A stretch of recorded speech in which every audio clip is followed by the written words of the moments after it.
इस प्रेम कहानी में प्रेम का एक उदाहरण है जो गरीबी और अमीरी को मिटाता है, जो आज की दुनिया में बहुत कम है। एक अमीर लड़का था, उसे एक गरीब किसान की लड़की से प्यार हो गया। लड़की बहुत समझदार थी। एक दिन जब लड़के ने लड़की से कहा कि वह उससे प्यार करता है और उससे शादी करना चाहता है, तो लड़की ने कुछ सोचने के बाद लड़के से शादी करने से इनकार कर दिया, क्योंकि उसका गरीब परिवार से रिश्ता था।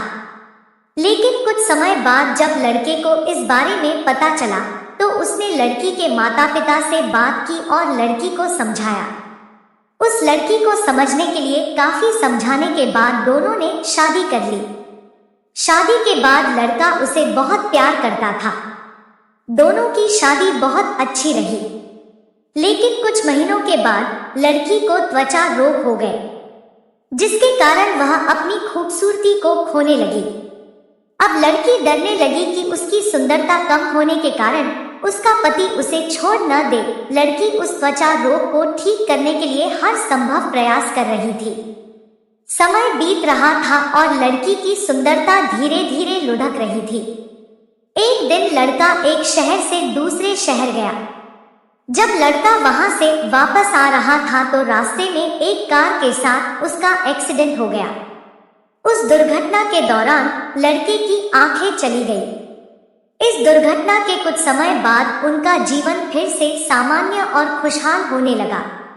चर्म रोगों के कारण वह लड़की दिन प्रतिदिन कमजोर और बदसूरत होती गई। लेकिन पति के अंधे होने के कारण उसकी शादी अच्छी चल रही थी। दिखाई न देने के कारण लड़का उससे पहले की तरह प्यार करता रहा। कुछ साल बाद बीमारी के कारण लड़की की मौत हो गई।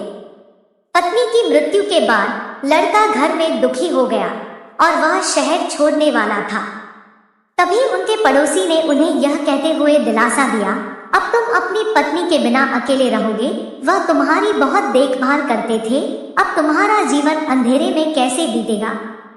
तब लड़के ने अपने पड़ोसी की ओर देखा और गहरी सांस लेते हुए कहा, मैं कभी अंधा नहीं था, लेकिन मैं अंधा होने का नाटक करता रहा, यह सोचकर कि मेरी पत्नी अपनी बीमारी और कुरूपता के कारण ऐसा महसूस नहीं करेगी कि मैं उससे प्यार नहीं करता।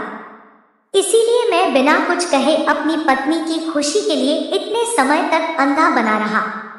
यह सुनकर पड़ोसी की आंखों से आंसू निकल आए और लड़का वहां से उठकर चला गया।